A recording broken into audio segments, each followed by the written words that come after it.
بادشاہ وقت اپنے مصاحبین کے ساتھ کہیں جا رہا تھا۔ اس کے مصاحبین میں سے ایک نے اسے بتایا کہ عالی جا، یہ جو عورت ابھی ابھی آپ کے قریب سے گزری ہے یہ لیلا تھی۔ بادشاہ نے پوچھا لیلا کون؟ اسے بتایا گیا کہ حضور لیلا وہ عورت ہے جس کی خاطر ایک شخص اپنے ہوش و حواس سے بیگانہ ہوا پھرتا ہے اور جسے لوگ مجنوں پکارتے ہیں۔ بادشاہ کو تجسس ہوا اور اس نے حکم دیا کہ لیلا کو حاضر کیا جائے۔ آخر ہم بھی تو دیکھیں کہ وہ کون حسینہ ہے جس کی خاطر ایک شخص دنیا سے بیگانہ ہو گیا۔ چنانچہ لیلا کو حاضر کر دیا گیا۔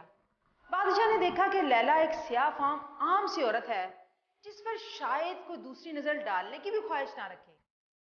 اپنی اس رائے کو قائم کرتے ہی بادشاہ لیلا سے مخاطب ہوا اور کہا، اے لیلا، مجھے تو تجھ میں کوئی خاص بات دکھائی نہیں دیتی، پھر مجنوں تیری خاطر دیوانہ کیوں ہو گیا؟ لیلا مسکرائی اور بولی، جب تو ہی مجنوں نہیں تو تجھے کیا خبر لیلا کون ہے؟ اگر میرا حسن و جمال دیکھنا چاہتے ہو تو مجھے مجنوں کی آنکھوں سے دیکھو، پھر تجھے میں دنیا کی سب سے حسین عورت دکھائی دوں گی۔ ناظرین، یہ کہانی مولانا رومی کی مشہور کتاب مثنوی سے اقتباس ہے، جس کا انتہائی خوبصورت اخلاقی سبق کچھ ان الفاظ میں لکھتے ہیں کہ جس طرح لیلا کا حسن دیکھنے کے لیے مجنوں کی آنکھیں درکار ہیں، اسی طرح حضرت محمد مصطفیٰ صلی اللہ علیہ وسلم کو دیکھنے کے لیے عاشق رسول کی آنکھوں کی ضرورت ہوتی ہے۔ اگر ابو جہل کی آنکھ سے دیکھو گے تو آپ جیسا عام سا دکھائی دے گا، لیکن اگر عاشق رسول کی آنکھ سے دیکھو گے تو شفیع الامم جیسا کوئی دوسرا نظر نہیں آئے گا۔